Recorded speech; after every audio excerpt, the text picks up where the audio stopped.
Hi friends, welcome back to my channel everyday new. दोस्तों, बात करेंगे इस वीडियो में हम लोग आरआरबी टेक्नीशियन ग्रेड 3 के आंसर की के अपडेट के ऊपर जानेंगे कि आखिरकार टेक्नीशियन ग्रेड 3 में आपके आंसर की कब तक आ सकते हैं। और देखिए, लगभग कंफर्म डेट हम लोग दोस्तों इस वीडियो में जानने वाले हैं। वही बात करेंगे ऑफिशियल नोटिस जो एक पहले आई थी उस टाइमलाइन के अकॉर्डिंग कि आखिरकार रिजल्ट टेक्नीशियन ग्रेड 3 में कब तक जारी हो जाएंगे और टेक्नीशियन ग्रेड 1 का रिजल्ट यहां पे कब तक आ सकता है।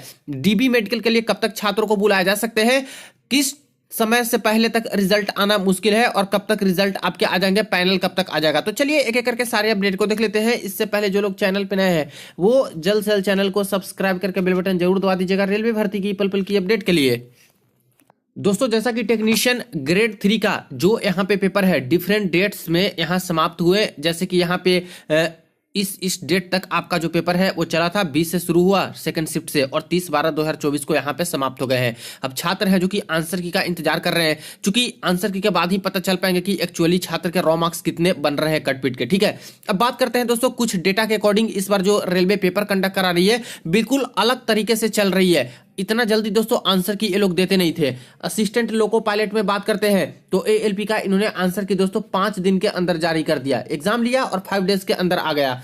इसी तरह से दोस्तों आरपीएफ एसआई का जो इन्होंने लिया पेपर, इसका दोस्तों सिर्फ और सिर्फ 3 डेज के अंदर अंदर तक आंसर की दे दिए।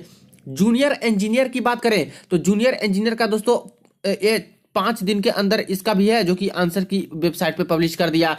इसी तरह से टेक्नीशियन ग्रेड 1 सिग्नल की बात करें तो इसमें भी दोस्तों 4 दिन के अंदर अंदर देखा जाए तो यहाँ पे जो पेपर कंडक्ट कराने के बाद आंसर की दे दिए हैं। इस बेसिस पे अगर देखा जाए तो फ्रेंड्स यहाँ पे टेक्नीशियन ग्रेड 3 में भी तो बहुत ज्यादा कैंडिडेट नहीं है ना। जो ऑफिशियल डेटा आया उसमें क्या निकला, 23 लाख के आसपास ही कैंडिडेट है। एएलपी में भी दोस्तों 19 लाख के आसपास कैंडिडेट आवेदन किए थे जो कि 5 दिन में दे दिया। तो मुझे लगता है कि 5 दिन से 6 दिन से ज्यादा यहाँ पे नहीं जाने वाला है दोस्तों। आपका 30 तारीख के डेट में पेपर समाप्त हुआ है तो ज्यादातर चांस है कि 4 या फिर 5 जनवरी के आसपास के डेट तक आपकी जो आंसर की है वो वेबसाइट पे पब्लिश कर दिए जाएंगे।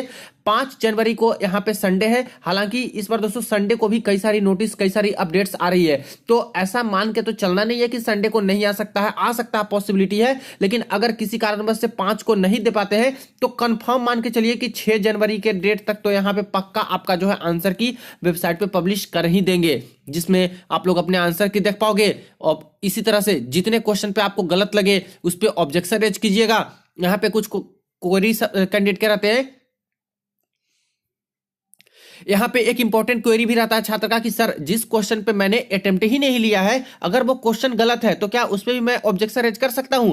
जी हाँ फ्रेंड्स, अगर जो क्वेश्चन को आप लोग नहीं अटेम्प्ट करते हो, छोड़ दिए हो और आपको आंसर की चेक करने के बाद लगता है कि वो क्वेश्चन गलत था या फिर उसके आंसर रेलवे ने गलत दिया है, तो उस क्वेश्चन पे भी ऑब्जेक्शन रेज करने पर आपको उसका फायदा मिलता है। इस चीज का ध्यान रखिएगा। सभी को ऑब्जेक्शन करने की जरूरत तो नहीं होती है। आपके शिफ्ट के एक भी कैंडिडेट ऑब्जेक्शन रेज कर देते हैं तो उन शिफ्ट के सारे छात्रों के लिए वो परिवर्तित हो जाती है, सबको फायदा उसका मिलता है। ठीक है फ्रेंड्स, लेकिन मैं बोलूंगा कि ऑब्जेक्शन रेज कीजिएगा तो ज्यादा से ज्यादा नंबर में सारे छात्र लगभग ऑब्जेक्शन रेज कीजिएगा, ताकि कुछ क्वेश्चन पे अगर वो ऑब्जेक्शन ना भी माने कुछ क्वेश्चन पे तो ज्यादा कैंडिडेट अगर एक क्वेश्चन पे ऑब्जेक्शन करेंगे तो हो सकता है कि मजबूर हो वो लोग और उस क्वेश्चन को भी रिजेक्ट करें या फिर उस पर बोनस मार्क्स भी मिल सकता है। तो ये चीजें होती है। ठीक है, तो बस थोड़ा सा ही वेट करना है आंसर की के लिए, बहुत ज्यादा अब लेट लतीफी होगी नहीं। जो मैंने बताया उसी डेट के एक्सपेक्टेड ही आपको दोस्तों आसपास आपका जो आंसर की है वो पब्लिश होने जा रहा है। ठीक है, अब बात करते हैं दोस्तों यहाँ पे खास करके रिजल्ट के ऊपर कि आखिरकार रिजल्ट कब तक एक्सपेक्टेड हो सकता है, कब तक टेक्नीशियन ग्रेड 3 में आ जाएगा,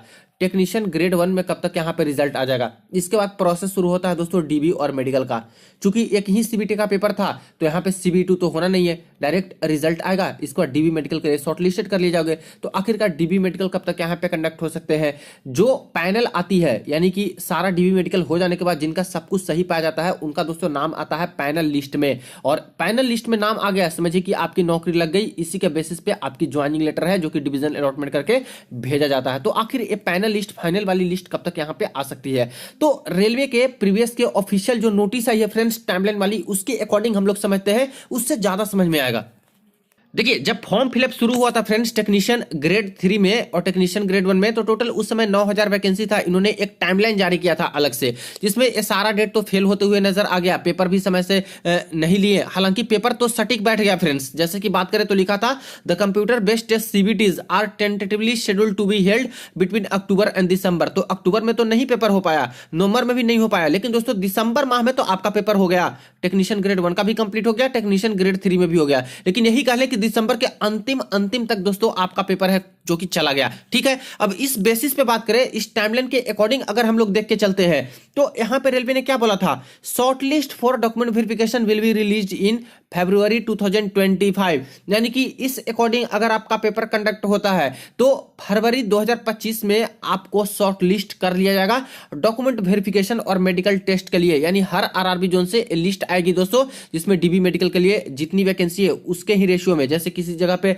120 वैकेंसी है किसी आईटीआई ट्रेड की, तो 120 लोगों का ही चयन होगा। कोई वेटिंग लिस्ट दोस्तों इस बार से नहीं है। ठीक है, तो जितना वैकेंसी उतने कैंडिडेट का चयन होगा। अगर उसमें से कोई कैंडिडेट ज्वाइन नहीं कर पाते हैं तो मेरिट में जो सबसे अच्छे नंबर वाले कैंडिडेट होंगे, नेक्स्ट मेरिट में यहाँ पे जो टॉपर कैंडिडेट या फिर कह लें कि जिनका अच्छा मार्क्स होगा, उस कैटेगरी से सिलेक्शन छात्र का हो जाएगा। जैसे 2 एससी कैंडिडेट ने नौकरी छोड़ दी तो 2 एससी वाले का सिलेक्शन होगा दोस्तों मेरिट में नीचे जाकर के, कट ऑफ मार्क्स जिनका क्लियर थोड़ा सा कट ऑफ मार्क्स को कम करके उनका सिलेक्शन ये लोग ले लेंगे। लेकिन गारंटी नहीं है, वेटिंग लिस्ट होता था तो गारंटीड रहता था 50% एक्स्ट्रा कैंडिडेट को लेने के लिए, लेकिन अब वेटिंग लिस्ट नहीं है तो अपने मर्जी से ही ऐसे करके ये लोग जो है बाद में रिजल्ट देंगे। तो यहां से तो एक चीज क्लियर लग रहा था कि जब आपके इसके अकॉर्डिंग पेपर होगा तो 2 महीने के आसपास के बाद ही दोस्तों आपका जो है डीबी और मेडिकल के लिए जो है आपका शॉर्ट लिस्टेड का लिस्ट आएगा। ठीक है, यानी कि लिस्ट निकाली जाएगी। अभी रिजल्ट की बात कर लेते हैं सबसे पहले, क्योंकि डीबी और मेडिकल से आने से पहले दोस्तों आपका यहां पे रिजल्ट आएगा। अब ऐसा हुआ है दोस्तों कि दिसंबर के बिल्कुल अंतिम चला गया पेपर लेने में। ठीक है, तो मुझे लगता है कि यहां पे जो आपका रिजल्ट है वो दोस्तों यहां पे फरवरी के बिल्कुल एंड या फिर फ्रेंड्स मार्च के स्टार्टिंग में पॉसिबिलिटी लग रही है कि आपका जो रिजल्ट है वो टेक्नीशियन ग्रेड 3 का आ जाएगा। बहुत ज्यादा चांसेस है। टेक्नीशियन ग्रेड 1 में भी दोस्तों पहले सारा प्रोसेस हो चुका है, उनका भी सेम टू सेम एक ही नोटिफिकेशन के अकॉर्डिंग भर्ती चल रही है, तो उनका भी यही है कि फरवरी के एंड तक, जिसके चांसेस मुझे थोड़ा कम लग रहे हैं क्योंकि अंतिम समय लग गया दोस्तों पेपर कंडक्ट कराने में दिसंबर में। तो मुझे लगता है कि ये मार्च तक खींच के जाएगा और मार्च के स्टार्टिंग जो वीक है उसमें चांसेस ज्यादा लग रहा है कि आपका जो है रिजल्ट यहाँ पे पब्लिश हो जाएंगे। ठीक है, रिजल्ट पब्लिश हो जाने के बाद विद इन 10 डेज के अंदर या फिर कह लें तो 2 वीक्स के अंदर ही दोस्तों डीवी की लिस्ट आनी लगती है। डीवी की लिस्ट हर जोन से जो मेरिट लिस्ट में आते हैं उसके बेसिस पे। ठीक है, और डीवी की लिस्ट आएंगी तो उसमें आपको डॉक्यूमेंट वेरिफिकेशन सारा कुछ तैयार रखना होगा और वहां पे आपको दोस्तों जाकर के डीवी मेडिकल कंडक्ट कराना होगा। डीवी मेडिकल जब आपके कंडक्ट हो जाते हैं तो करीब यहाँ पे 3 वीक्स से 1 महीने के आसपास का समय यहाँ पे लग जाता है दोस्तों आपकी पैनल लिस्ट आने में।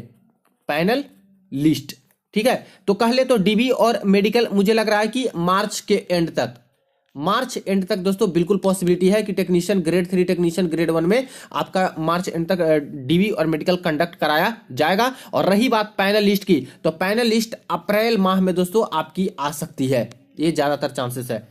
अप्रैल माह में अगर पैनल लिस्ट आते हैं तो रही बात कि सर ज्वाइनिंग लेटर कब तक आएंगी, तो जब पैनल लिस्ट आते हैं उसके 30 दिन के अंदर तक ज्यादातर जोन में दोस्तों डिवीजन अलॉटमेंट करके ज्वाइनिंग लेटर भेजना शुरू कर देते हैं। यानी कि मई से जून के बीच में आपकी जो है टेक्नीशियन ग्रेड 3 में टेक्नीशियन ग्रेड 1 में ज्वाइनिंग होना शुरू हो जाएगा और आपका सपना एक तरह से पूरा होते हुए नजर आएगा। टेक्नीशियन कई सारे छात्र यहाँ पे बनने वाले हैं। ठीक है, तो मई से जून के आसपास ही आपके जो है ज्वाइनिंग लेटर की आने की संभावना है। यानी इससे एक चीज तो और क्लियर हो गई कि एएलपी से दोस्तों पहले आपकी टेक्नीशियन में ज्वाइनिंग हो सकती है। जैसे एएलपी का प्रोसेस में अभी समय है, CBD2 होगा, फिर साइको टेस्ट होगा और बीच में गैप रहता है फ्रेंड्स, अंतराल रहता है, सिटी इंटीमेशन आते हैं ये सब आते हैं। उसके बाद जब CVT2 होगा उसका रिजल्ट अलग से आएगा, उसका आंसर किया जाएगा। तो ये सब समय होते होते अभी लंबा समय जाएगा असिस्टेंट लोको पायलट के फाइनल मेरिट तैयार करने में, पैनल आते आते तक। उससे पहले मई और जून तक ज्यादा चांसेस है कि टेक्नीशियन में ही आपकी ज्वाइनिंग है जो कि आने लगे पैनलिस्ट आ जाने के बाद। तो ये रही अपडेट जो कि दोस्तों नोटिस जो रेलवे की है उसके बेसिस पे, जो टाइमलाइन इन्होंने निकाला था उसके बेसिस पे हम लोगों ने देखा है कि एक्सपेक्टेड क्या क्या यहां पे हो सकता है। ठीक है, बाकी देखिए रेलवे और तेजी करना चाहे तो इससे पहले भी कर सकती है, लेकिन बिल्कुल मई के आसपास, जून के आसपास चांसेस लग रहा है कि ज्वाइनिंग लेटर आपकी पॉसिबिलिटीज है। और आंसर की क्या मैंने बता दिया कि आंसर की जल्द ही दोस्तों करीब करीब 4 से लेकर के 6 जनवरी के आसपास तक मैक्सिमम संभावित है कि इसी डेट के आसपास और इसी डेट के बीच में ही आपकी जो है आंसर की पब्लिश होने जा रही है। और बाकी रिजल्ट में समय लगेगा, फरवरी के एंड तक ही रिजल्ट आपका जो है आ सकता है। तो फ्रेंड्स ये रही फिलहाल अपडेट। बाकी और भी कोई ऑफिशियल इन्फॉर्मेशन, ऑफिशियल नोटिस निकल के आती है, सारा कुछ भर्ती के रिगार्डिंग सारी इन्फॉर्मेशन आपको मिल जाएगी। वीडियो को दोस्तों के साथ शेयर कर दीजिएगा। चलिए मिलते हैं नेक्स्ट वीडियो में, नेक्स्ट अपडेट में।